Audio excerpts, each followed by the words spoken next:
All right. Well, we are live. I am asking everyone to come on in. If you are watching now, make sure you share this live. Share this live. We're going to be so excited. I'm so excited about our speaker today. So I'm just going to give y'all some time to come on in and share this live with somebody that you know is excited, ready to hear from this phenomenal person. Um, as we prepare to start, I just want to thank everybody. I want to thank our supporters who just come along this ride with me, has just spoken into my life about this vision that I have for Girl, You Can Do It Too. Since we've started, I've gotten so much feedback about the amazing speakers that we've had so far. So I just want to thank everybody out there for just joining me and hopping on and just encouraging me through this season. And we are starting season 3 with this phenomenal, when I say phenomenal woman, my baby sister, Melody Phillips. Come on, put some hand claps in the comment section. And like I said, this is an open forum. So if you have any questions, any comments, I'm looking live right here. So anything that you have to ask for this Girl, You Can Do It Too Law Student Edition, I have the privilege of having my baby sister, Melody Phillips, or we call her Mellow Yellow. He's probably cringing. Melody Phillips. Melody's just phenomenal. So I'm going to read her bio and then we're going to get started. So Melody Phillips was born in Brooklyn, New York, and raised in Loganville, Georgia. She went to Agnes Scott College, hey, alma mater, Black Ring Mafia, for undergrad in Decatur, Georgia, where she graduated cum laude. Hello. She double majored, listen, y'all, double majored in business management and political science. What? And then upon graduating Agnes Scott early, she graduated early. She now attends Howard University School of Law that's located in Washington, D.C., where she's a rising 2L. And over the summer, she completed a summer internship with eBay Corporate and Weil, Gotshal, and Manges, LLP, located in Silicon Valley, California. And during this time, she specialized in intellectual property, private equity, and mergers and acquisition practices. So let's give a hand for Melody Phillips. Melody. Hi, everyone. Say hello to the people out there. Hi, everyone viewing. Thank you for having me. Yes, Melody's usually not on social media. She's so busy in the books in DC right now, in law school. And so I'm just happy, Mello, that you said yes to being my first speaker for season 3. And so I'm excited about what we're going to talk about today, because even though I'm your older sister, there's so much that I don't know about your journey. And there's so many people out there that want to hear about your journey. And a lot of people that you're going to be talking today, they're aspiring lawyers, whether they're in middle school, high school, even college, they have this passion to become a lawyer, and some of them don't have the blueprint, right, to get there. So can you just talk us through your journey a bit, and what was the point in your life when you really wanted to be a lawyer? Yeah, so I honestly don't have a profound reason on why I wanted to do law. I think just at a young age, I saw you having your career set out. Our parents were just really big on education in general. So I knew I had to figure something out. I just didn't know what it would be. So I want to say like around middle school, I realized like I started getting the cognitive dissonance that I want to make money. So it's like, okay. Cognitive dissonance, we love it. I think that's when I started realizing the value of money and how education can get you money. And I had the pleasure of being in like academic accelerated programs and stuff like that. So I knew I had an instinct that I was kind of smart, or whatever subjectively smart means in public school. But I was like, okay, I'm smart, so I've been told, and I know I want to make money. So what do smart people that want to make money do? So it's kind of just like doctor, lawyer. I was like, don't like science. So let's go with law. And I kind of always, I had an interest in social justice and stuff like that. But even from that age, I knew they didn't make that much money. So I was like, okay, you know what kind of lawyer makes the most money? Researched it, found out that it was corporate law. So being able to know what I want to do from a young age, I was able to like plan. I'm very type A, so I plan everything. So even from that young age, I started planning, okay, this is what it takes to be a corporate lawyer. So that's what I'm gonna do. And it's been going well so far. Yeah. That's awesome. And I will chime in and say that since Melody was yay high, she always debated. I mean, everything was always a debate. So from a small age, she always had that lawyer instinct, the need to not only express herself, defend herself, but also defend others. And so I think oftentimes, I know you said money was a driving force as well, but also you had this gift where people could already see like, she already has the qualities of a lawyer, right? And so you made that decision to kind of want to become a lawyer. So can you talk us through some of the highs and lows that you face throughout the journey of becoming one or wanting to become one? Yeah, no, absolutely. I think I can start with the lows just so that we can end this on a happy note. But I think what felt like the most traumatizing moments was because I knew that I wanted to do law. I started early with like internships and stuff. And I got my first law internship before starting college. And it was with the Atlanta Bar Association. And I was so excited. It was just like, it was a really long process. I think they interviewed like 600 people. They only chose 25 people in the Metro Atlanta area. And I got it. And I thought this was just like the setup for everything. And I got fired after like a month. And I didn't get fired because my work product was bad or anything. I mean, I didn't really have work product because I was just getting into college. So most of it was just shadowing. But it was at a courthouse and it was so boring. I mean, I wasn't getting any kind of action. I wasn't in the courthouse. I was just looking at papers and reviews and files. I pretty much was like a court clerk. And I knew that wasn't the kind of law that I wanted to do. So it just wasn't interesting to me. And I would fall asleep on the job.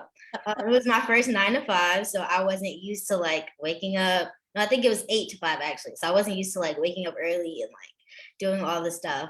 So I kept falling asleep and I got fired. And I thought that was the end of the world. I was like, oh my gosh, I'm not going to be a lawyer. Like my life is over. It's going to take forever for me to get an internship. And the people that were over the program were like, they had a lot of clout in Atlanta in the legal field. So I was like, okay, they're going to give me a bad name. Like I'm just, it's over for me.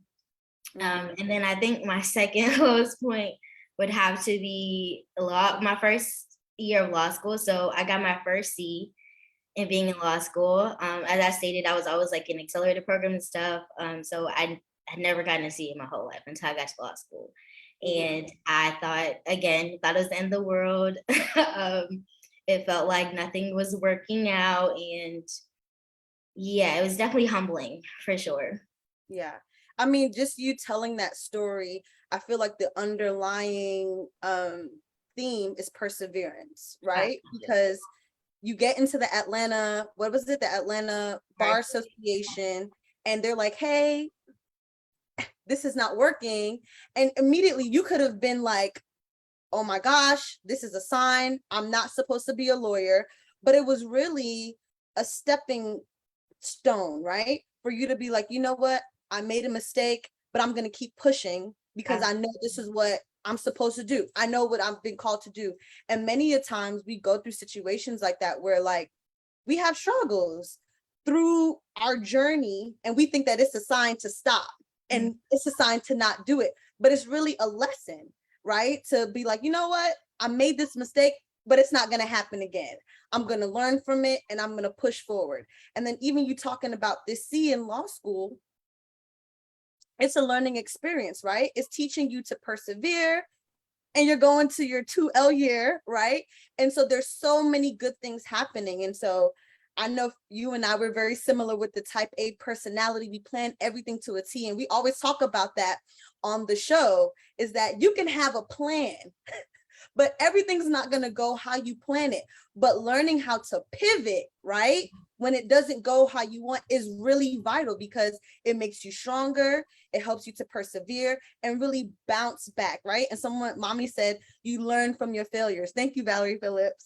You learn from your failures, right? And so I always talk about one of my mentors. She always says, fail forward, right? So every failure is setting you up for success, right? And so as we continue to have this conversation again, feel free to comment if you have any questions for Melody. But can you talk about just the process of becoming a lawyer, right? So of course, to become a lawyer, you have to go to college. And so as I said earlier, you majored in business management and political science. So do you feel like there's a certain major that someone should major or minor in college? And throughout their college experience, what are some extracurricular activities that they should do? So let's start with major. Is there a specific major that you feel you should major in to prepare you for law school? Yeah, so no, there's not necessarily a specific major that you have to go into. I did political science because everyone says like, oh, if you want to do law, you should do political science or international relations. It's not really true. You just want to do something that you know you're going to do well at, because for applying to law school, the two main things is your LSAT and your GPA. So you want to do something that you're going to have a good GPA in, and something that you have an interest in, so that you can get into the law school that you want to get into. And then I'm sorry, what was the second question? Any extracurricular activities, like, so you have this major in whatever in college to get your GPA up, but on the application, are they looking for certain extracurricular activities that you should get involved in? So what makes a person like stand out as an applicant? Yeah. So all of that honestly boils down to what kind of law you want to do. So what kind of law you want to do and where you want to be determines where you want to be for law school. So I knew that I wanted to work in New York. That's the most competitive market to get into with legal field, especially corporate work. And I knew I wanted to go to a school that had a national name, that had a good bar passage rate for New York, whose students went to New York. So that's kind of how my research started as to what schools I want to apply to. So whatever school you're applying to, that determines what extracurricular activities you need to do. So for like Ivy League top schools, you want to do judicial board. I did judicial board. If your undergrad has honor court is good. SGA, any student government administration, stuff like that. But again, if you know what kind of law you want to do, if you know you don't want to do corporate, you know you don't want to go into New York specifically, or you know you don't want to go to Ivy League for law school, look at that law school. So let's say you want to, no shade to any other school, but let's say you want to work in Georgia, you go to Georgia State. Most of the time, they're not really looking at your extra. Just make sure you meet their LSAT score and their GPA median, and you'll be fine. But if you are an overachiever, then you know you want to look for certain extracurricular activities such as like judicial board, honor court, even like volunteer work, stuff like that. I went to undergrad where it was hard to not do extracurricular activities because the campus was smaller. So if you are at a school like that, then maximize as many opportunities as you can. But if you're at a bigger school, most of the time you can just get away with having a really good LSAT score and GPA. That's awesome, Mello, because I feel like a lot of people think things are just going to happen overnight, right? Like you just apply and it's going to be voila, perfect. Like I have to have a GPA, but you have to get out there, get involved, network, get to know people. And I think oftentimes we get scared, right? Scared of like reaching out, getting involved, because we feel like, oh, they're going to look at me like I'm crazy. They're not going to really help me. But there are other people out there that's going to be willing to help you get through that process, right? And so before I kind of ask you, like, who is someone that you kind of mirrored yourself after to be able to go to law school, can you just talk about the LSAT, right? So you go to college, you major in this. What is the LSAT? So the LSAT is the spawn of Satan. It is a standardized test that you have to take before getting into law school. It is really important in the sense that it is a big bulk of your application. That is kind of what they set their standards on. If you look at a school, they're going to say median LSAT, median GPA, and those are kind of like the two things that you're trying to make sure your application shows.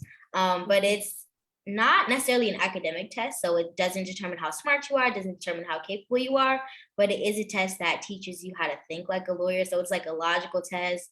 They'll have conditional phrases, and you just select the correct answer.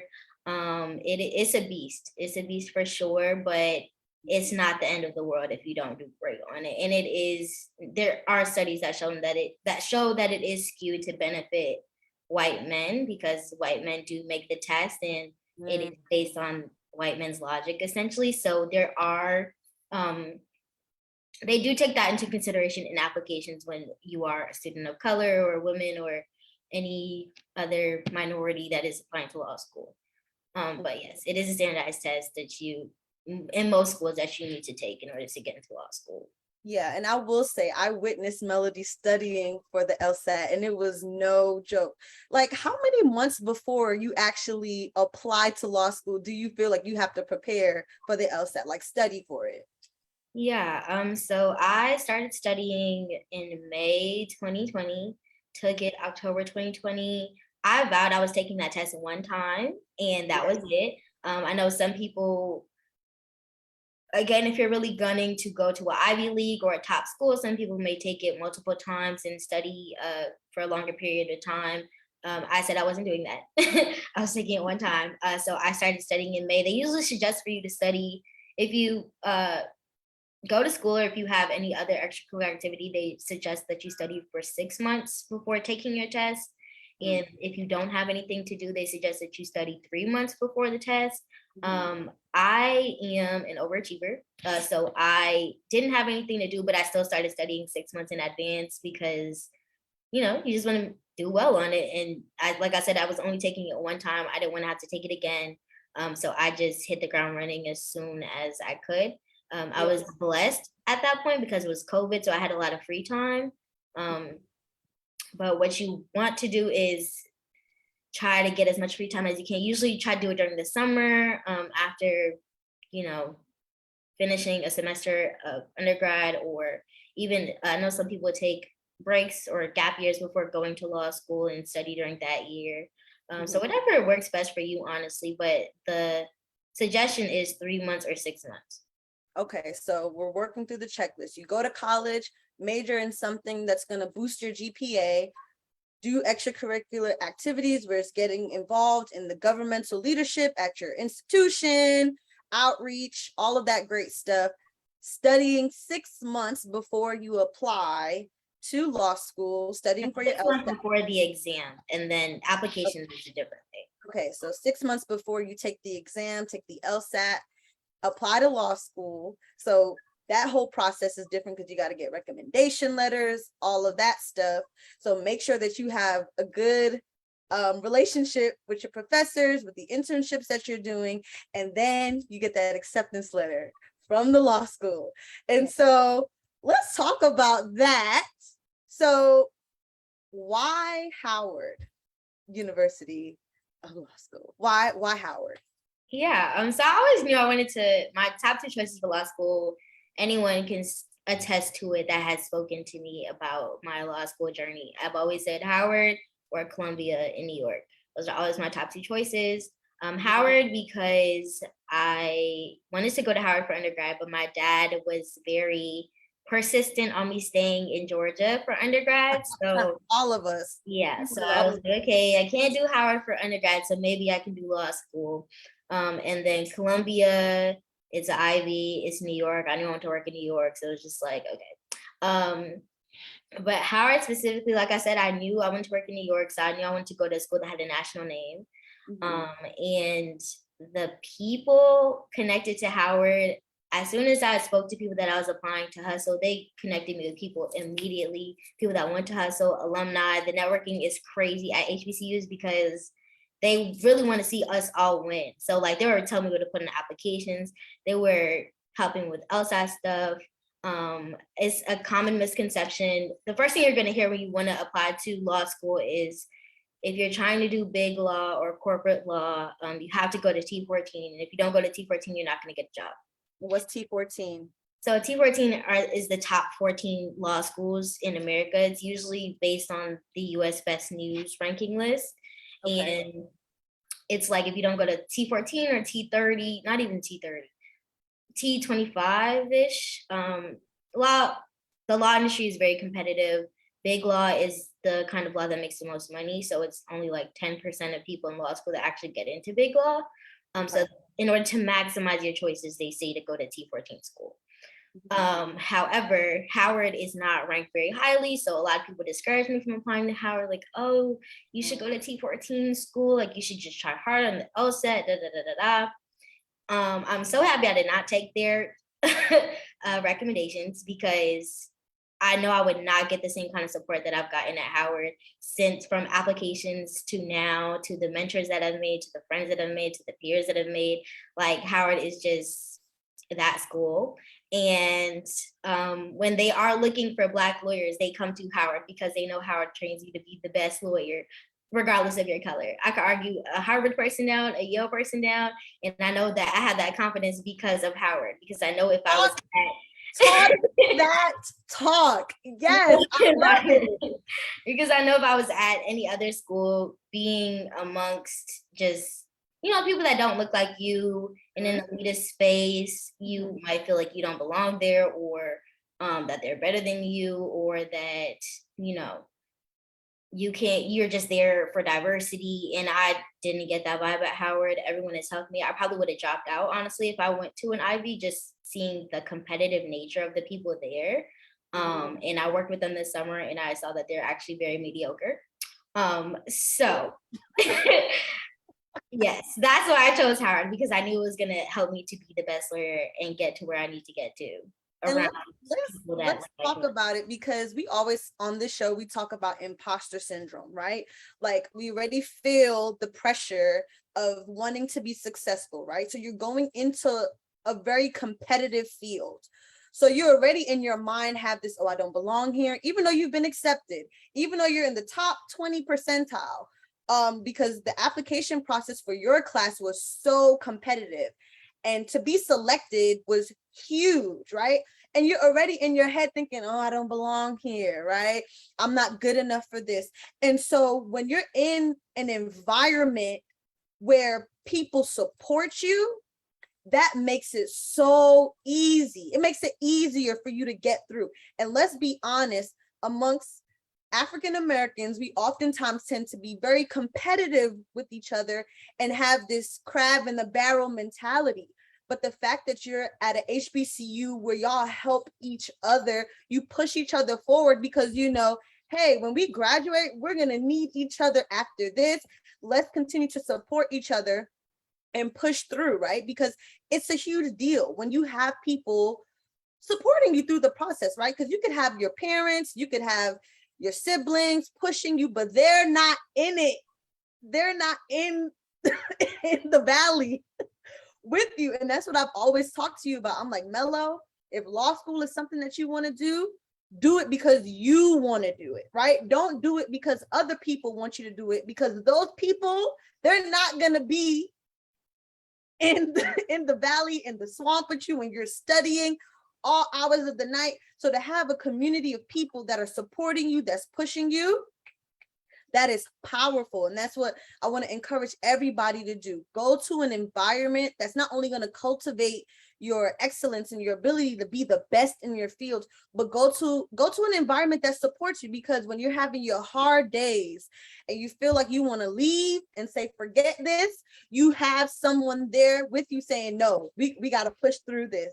So talk us through. So you accepted to Howard. We were all there when you got accepted. The tears were flowing. We were so excited because we watch you grow up and see how you said Howard from the beginning, Howard or Columbia from the beginning. And so you're in law school, your 1L year. Can you talk to everybody who wants to go to law school? Tell them about, what does your weekly routine look like? What does a day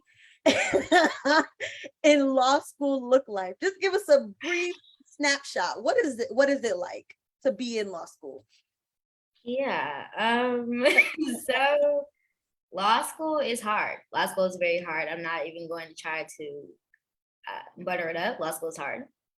So make sure this is something that you actually want to do before coming, taking out these loans and all those things. Law school is hard. But a weekly routine. So the way the LSAT works, the LSAT is going to teach you how to study, how you're going to study once you get to law school. So because I had to study so much for the LSAT, it wasn't terrible coming to law school because I knew that that was the kind of extensive studying you were going to have to do.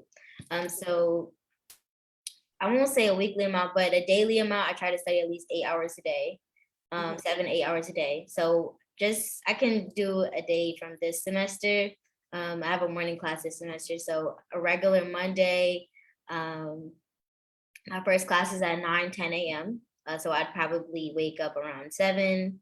I live 30 minutes from my school, so I would try to leave the house by 7:30, get there around 8, 10, and just read over my notes for class, like whatever we're going to talk about before. And then I have a break until 1:40.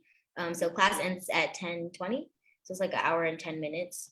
So between that break, I would probably go to the gym. It's very good to release endorphins and make you feel like you have something else to do besides law school. Try to find something that would make you feel like you're not in law school during that break, whether that's the gym, watching your favorite show, being on TikTok, something for an hour max, An hour? an hour max. Yeah. Then I learned through the LSAT that I'm a hour by hour kind of person. Some people do to-do lists. Some people just have like random reminders on their phone. I have a planner, have a Google Calendar, and I have sticky notes on my laptop. I have sticky notes everywhere.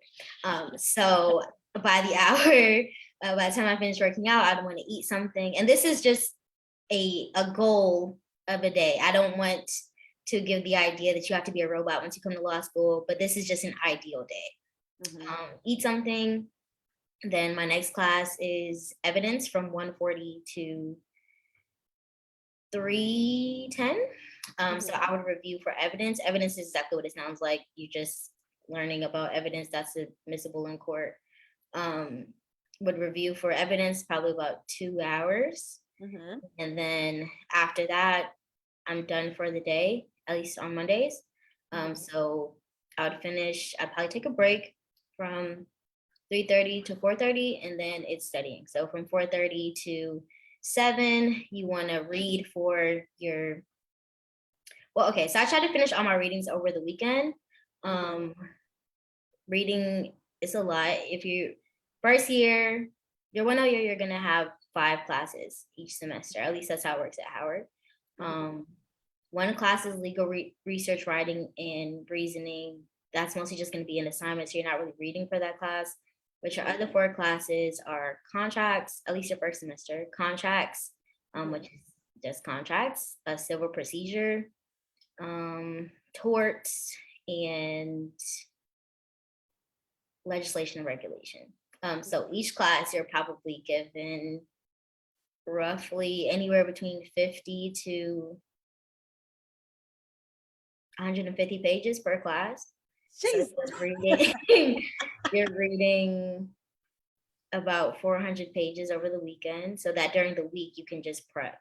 The way law school works is that you get one exam at the end of the semester. That one exam will determine your grade. So you want to study throughout the whole semester so that you're not confused when your exam comes. So with that in mind, a Monday from 4:30 to 7, I would probably study for class the next day. So I have introduction to intellectual property this semester, which would be the Tuesday. So from 4:30 to 7 p.m., I would study for the class the next day. And then I'd take like probably a 30-minute break. Then 7:30 to 10, I would do an outline for my class that I had on Monday, or my class that I had in the morning. So an outline, because you only get one exam, you want to make one document that makes everything concise that you can memorize for the exam. So out of those 150 pages you've been assigned, you're not taking away all of that. All 150 pages is not. Right. You And know. and so what it sounds like is preparation, right? So everyone studies differently, everyone prepares differently, but the fact that you have one exam that's going to determine your grade, you want to prepare, right? So I know just talking to you on a regular, you would text us, be like, hey, y'all, I'm studying, can't talk right now, right? It was team shut down and we understood that, right? And so being able to utilize your time, right? Studying on the weekends, creating your own study guide, connecting with friends to have your own study group, right? Like figuring out, okay, does study groups work with me? Do they not? Do I need to kind of be by myself, read, get the information first so I can be prepared for class, right? And then really understanding like when you're reading, I won't say what's not important, but what's not vital to know for the exam, right? And so I think that you've done a great job of being able to balance that, but you learn along the way, right? Going through the process. So yeah, so that's awesome. So we have a couple more minutes. And again, feel free to comment if you have any questions for Melody. Feel free to type it out in the chat below. But one big thing that you really talk to us about as a family is summer internships.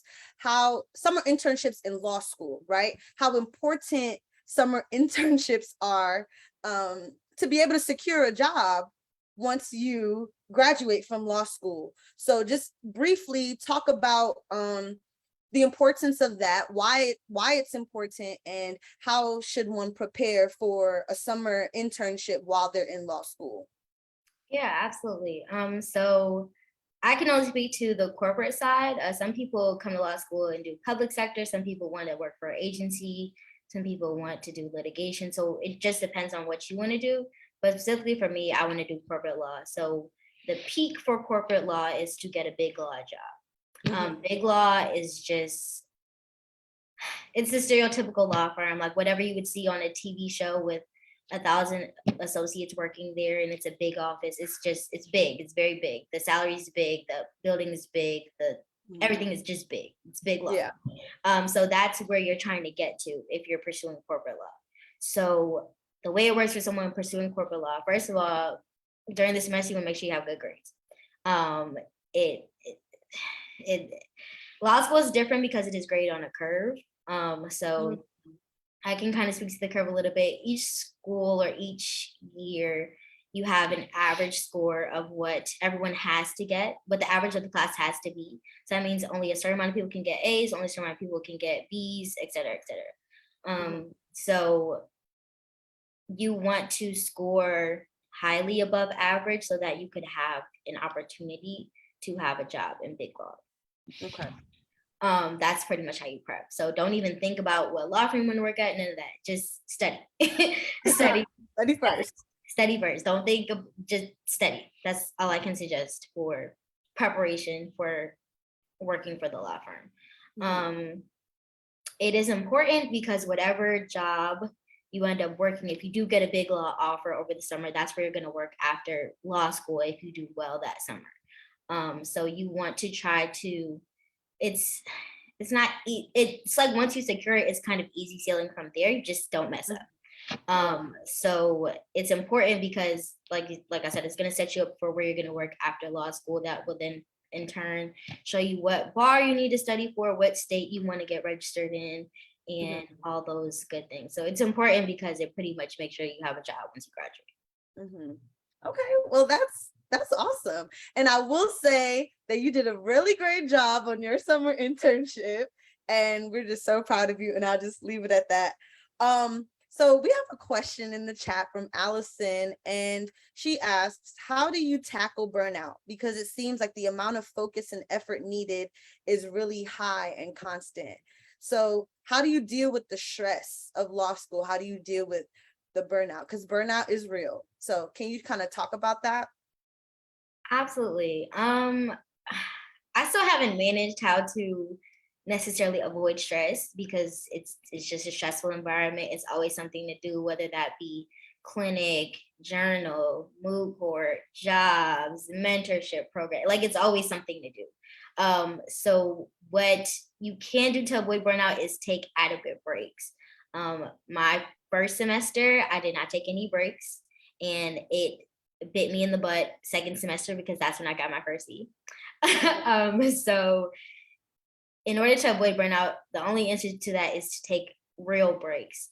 Not, you know, not like 10-minute breaks. Like you can, okay, so I study in large increments, but I do the 50-10 method. So I'll study for 50 minutes, take a break 10 minutes, study 50 minutes, take a break 10 minutes. And then after that large increment, then you want to take a real break, like an hour to an hour and 30 minutes to eat something, watch something, kind of get your mind off of it. And I am working towards, I haven't figured it out, but I'm working towards having one day where I'm free, like doing absolutely nothing. So that takes just being very devoted to my schedule so that I can work, Monday through Saturday and then have Sunday to just breathe. Yeah. So breaks are important, and also friends are important. Having people around you that will be like, Melody, go to sleep. Like it's 2 o'clock in the morning. You're not reading anything else. There's nothing So else. imagine, and we'd really be up personally too. I'm up until 2 o'clock a.m. 3, and it's just like nothing's gonna happen. Yeah. Go to bed. Yeah, no, having a support system definitely helps for sure. Yeah, so that would be, I guess, my tips to avoid burnout. Take breaks and have people around you to study with you that will tell you to take a break.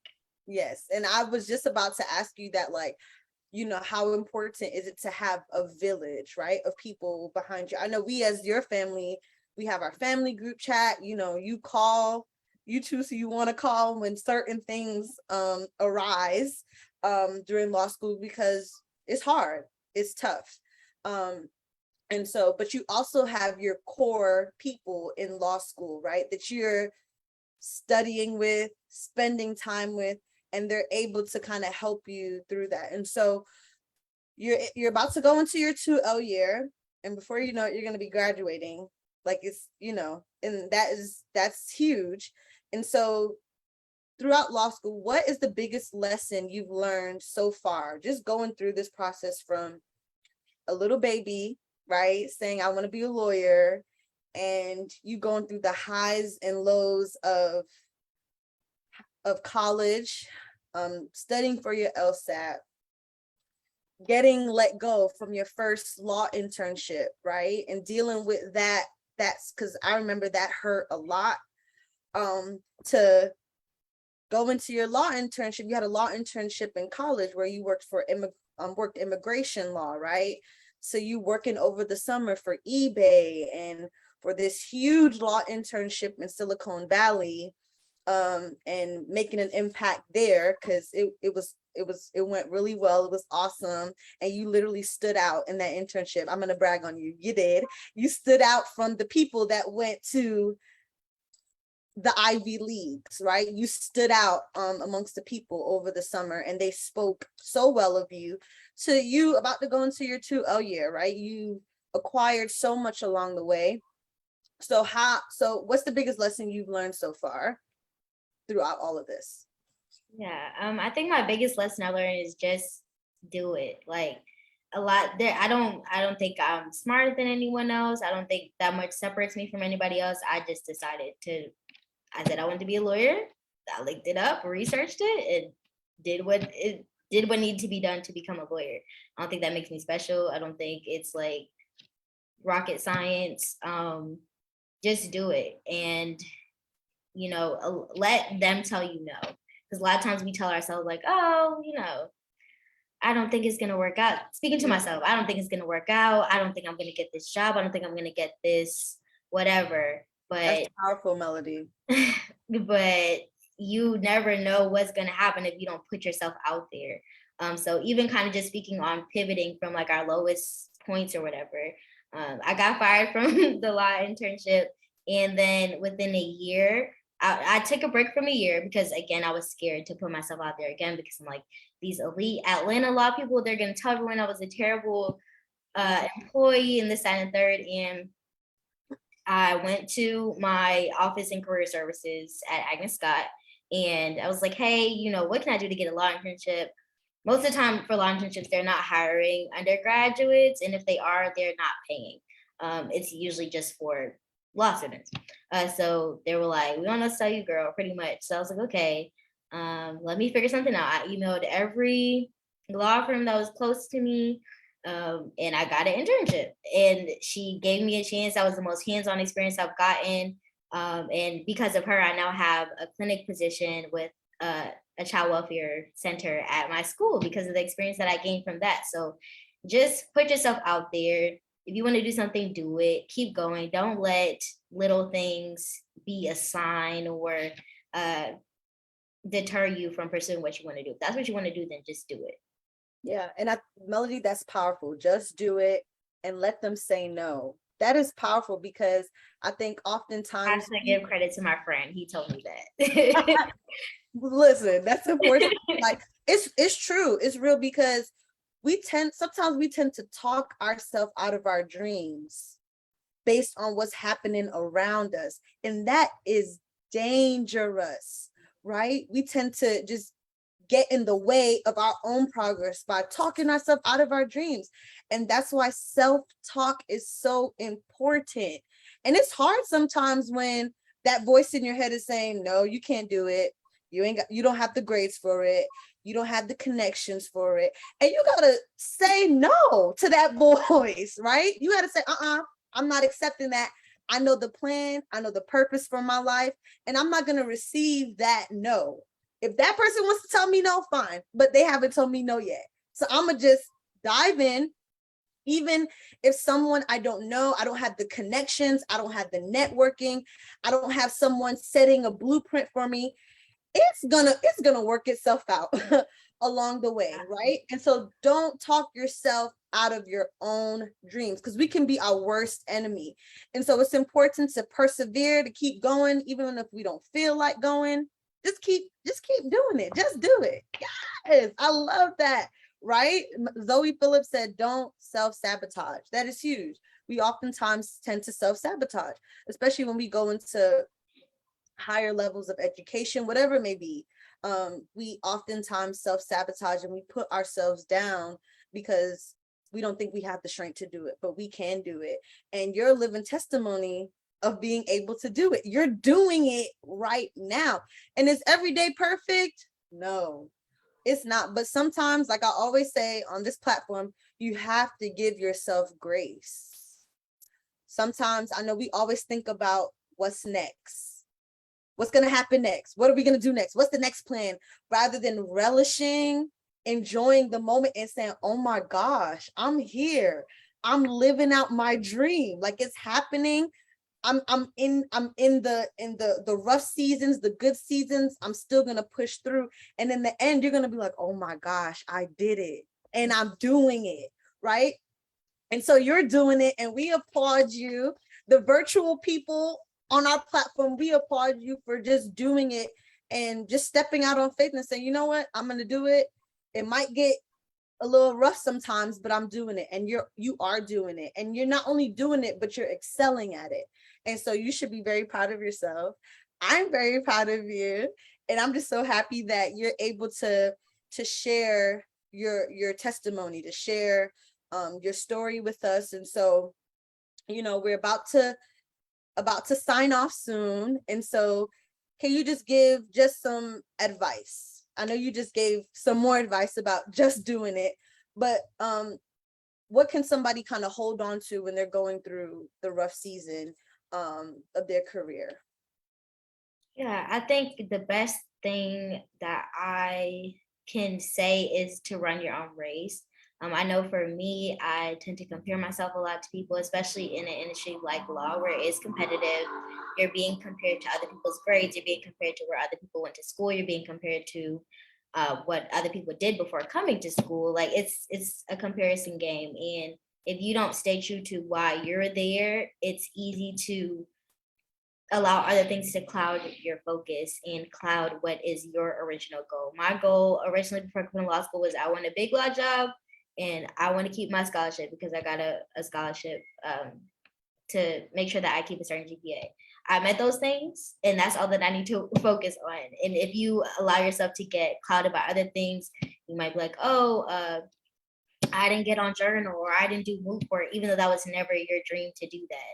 So just focus on what it is that you want to do and run your own race. Don't compare yourself to other people because comparison kills. Yeah. Comparison kills. I always tell you that comparison kills. It kills your dreams. It kills everything. So yes, running your own race. And so before we sign off, we have one more question in the chat. And I know you touched on this just a little bit, but someone asks, what role does a mentor play in your career? And do you have a mentor? Absolutely. I have. Shout them out. Shout your mentors out. So as I stated, the first person to give me a real chance at legal work, Attorney Judith DeLuz Montgomery. I worked for her law office in undergrad, and she was a boost to my resume. She helped me get another internship while being in undergrad. There's so many. I had another internship with the DeKalb Commissioner's Office. So Commissioner Lorraine Cochran Johnson, she has been essential in helping me apply to scholarships and helping me even think about Howard, or not think about Howard, but apply to Howard because I was scared to apply. Who else? Ariel Jackson, she helped me with my application and even giving me my little pep talk before going to Howard because I was concerned about my LSAT score that I wasn't doing as well as I thought I was gonna do on it. She was like, girl, go to Howard and just do well and you'll be fine. And I am fine, so thank you.